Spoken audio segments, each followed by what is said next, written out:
In alhamdulillah wa salat wa salam Allah wa rasulullah. We're continuing with our series on keys to living Islam. And this is one of the best series that I teach because I'm giving you the keys that Allah has given us, the keys that our Prophet sallallahu alaihi wasallam has demonstrated to us, that if we apply them to our lives, it'll make life easier for us so that we can have a better ending. We can come out successful on the day of judgment and live a successful life in this world too. We talked about how it all begins by assuring that you are on Team Allah and then trusting in him. If you are on Allah's team, you will trust in him. If you are on Allah's team, you will start each day off remembering him. And even though we're not capable of spending 24 hours remembering him, you will still think about him off and on during the day. And doing that will help you to discover that there is no power, no strength in anything unless Allah allows there to be power in it or strength in it. So you will trust in him, believe in him, fear only him. And then you'll be able to live your life better, taking all your complaints and your problems to him, knowing that he's the only one that can rid you of whatever your problems are in life. He's the only one that can rid you of whatever bad things that you're experiencing in life. And today I want to speak about something just as important as all that. Once you enter into that circle of trusting in Allah, of understanding that there is no power other than in him, and complaining only to him, you will learn a great lesson. And that lesson is, as long as you are living, Allah will cause you to survive. And this is very powerful because every day of our life we are met with some type of struggle. Paying the bills, keeping a job, keeping a roof over your head. Where is my money going to come from? Where is my food going to come from? What if I get sick? What if I die? These are things that so many of us as humans worry about every day. But the believer doesn't worry because he or she understands that as long as your heart is pumping, as long as you are living, Allah will take care of all of that for you. He will cause you to survive. And let me explain that.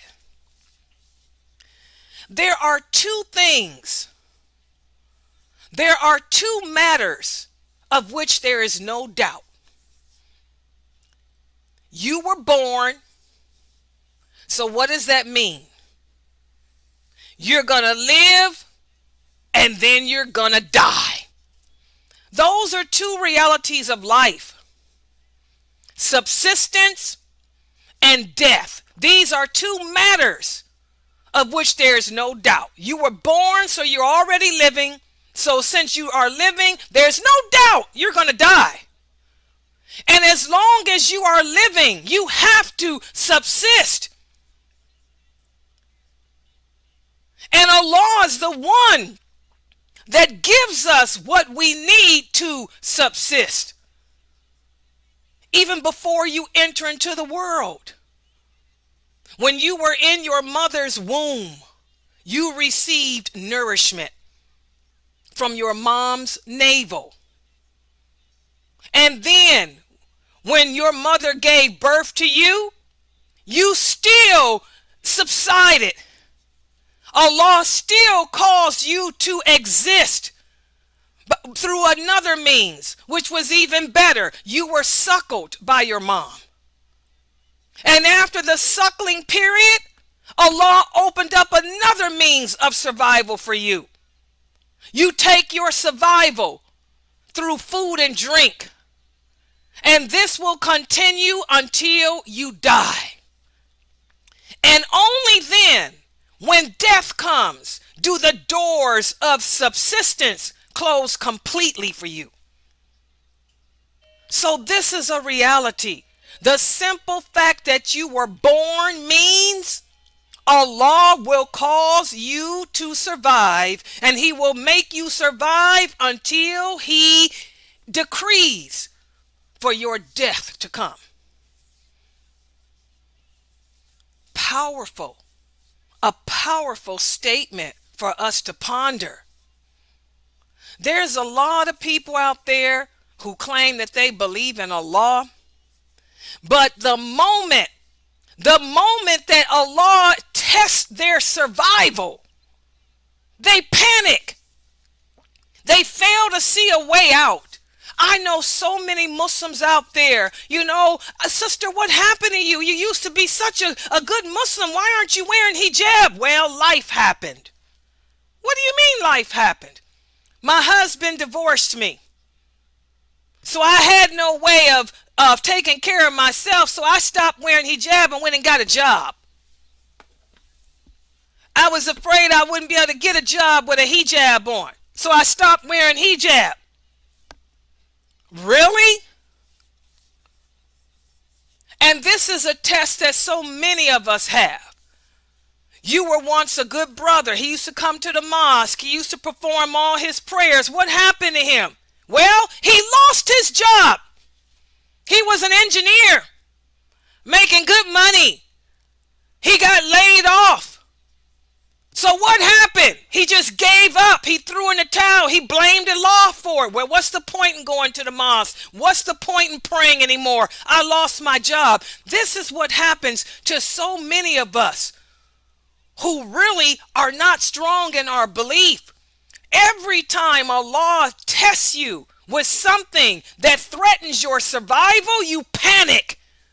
You fail to see a way out. You question Allah. You question your belief. And as a result, you fail the test of life and you succumb to sin. We see this every day as dire. But the believer is different. The person who truly believes in Allah. Remember, this is the person that takes his problems to Allah. The person who truly believes in Allah, when they're faced with a calamity in life, they complain to Him. They know that this hardship is just a test. This is Allah's way of giving me a chance to prove to Him that I am a person of paradise. So when their subsistence or their survival is threatened, they find comfort in the words of Allah. Because Allah tells us in the interpretation of the meaning, be sure we will test you with fear, with hunger. We will test you through the loss of your goods and your lives and the fruits of your labor. But give good tidings to those who are patient and persevere, those who say whenever they are afflicted with a hardship, to Allah do we belong, and to Him is our return. Subhanallah.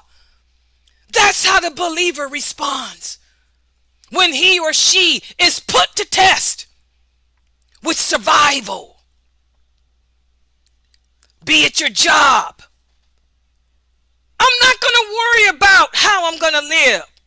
I'm going to put it in the hands of Allah. This is just a test from Him, because to Him do I belong, and to Him will be my return. So I'm going to handle this. I'm not going to panic. I'm going to get up off my rocker and hit the internet and find another job. Apply for that unemployment or whatever until Allah sends His help my way. Because as long as I am living, my heart is beating, Allah will find a way out for me. He will cause me to continue to live and survive. That's the reaction of the believer, guys. The believer is one who is instantly guided to see a way out of his or her dilemma. The believer is one who understands the reality of what Allah says means when he says in the interpretation of the meaning, whoever is conscious of him, he will make a way for him to get out of every difficulty. And Allah will provide from sources that you never imagine. And whoever puts his trust in Allah, Allah will be enough for him. Verily, Allah will accomplish his purpose. Indeed, Allah has sent a measure for all things. Subhanallah. That's the reaction of the believer. Again, as long as I am living, Allah will make me and cause me to survive. So I'm not going to freak out because I lost my job. I'm not going to freak out because my husband divorced me. I'm not going to sit here and wonder how am I going to live. Allah will get me out of this situation. Allah will provide for me from sources I never imagined. Something that we need to implement in our lives. And for those of us who succeed in implementing this, whenever our survival is threatened, you find peace in your heart. You find the ability to submit to your situation. You find the ability to submit because you have put it in the hands of Allah. You might take a break and take a nap for a minute, but when you wake up, your head will be clear. Okay, let me start looking for a job now. Let me get on that phone and see what unemployment is out there for me. Let me see what other financial means is out there until Allah sends that help. That's the reaction, the response of the believer. Not to sit back asking why. Why did this happen? Not to sit back blaming Allah. We have a beautiful hadith, whereas the Prophet sallallahu alaihi wasallam, whenever he was faced with challenges of survival in life, he would turn to Allah and he used to say, "Oh Allah, to you do I submit, and in you do I believe. And in you do I put my trust, and to you do I turn, and only to you do I complain. Oh Allah, I seek refuge with you through your power, because there is no one worthy of worship but you, Allah. And I ask that you protect me and keep me from going astray. You are the ever living. You are the one who sustains. You are the one who protects. And you are the one who never dies. Whereas we humans and jinn will all certainly die." This is a wonderful supplication that we all need to remember whenever we're faced with challenges in life that threaten our survival. Instead of panicking, instead of throwing in the towel, instead of losing hope, call upon Allah the way the Prophet did and watch and wait and see how quick he will respond. So thus, guys, another great key to living and practicing Islam is to know that as long as you are on this earth living, don't freak out. Don't panic. Don't worry about survival, because Allah will cause you to survive by some means. This knowledge will make it easy for you to handle the tests Allah sends your way in regards to survival. And instead of freaking out when your mode of survival is threatened, you will instead call upon Allah for solace and guidance.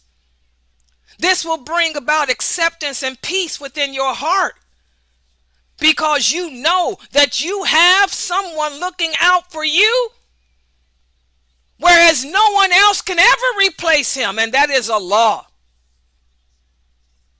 I know when the coronavirus first hit here and many people were told to stay home, their jobs, their livelihoods were in question.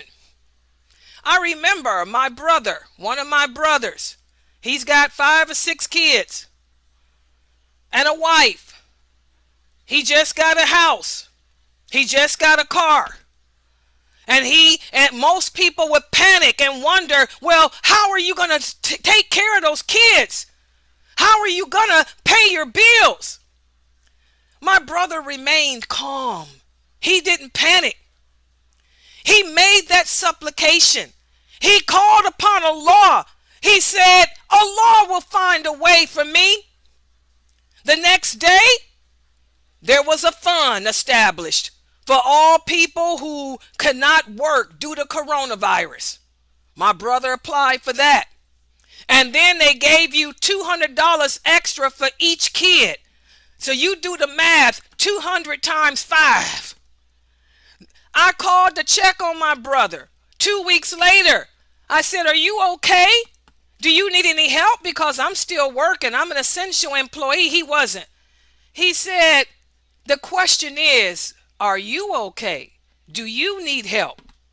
He said, I'm doing fine. He said, I'm living. I'm surviving. And Allah is causing me to do so. He said, I'm receiving more money now that I'm not working than I did when I was. He said, so do you need some help? What you need? I can pay your rent if you want. Subhanallah. That's how the believer handles life. When his survival is questioned, he doesn't panic. He doesn't freak out. He puts it in the hands of Allah. Why? Because he knows that as long as you are living, Allah will find a way to keep you alive.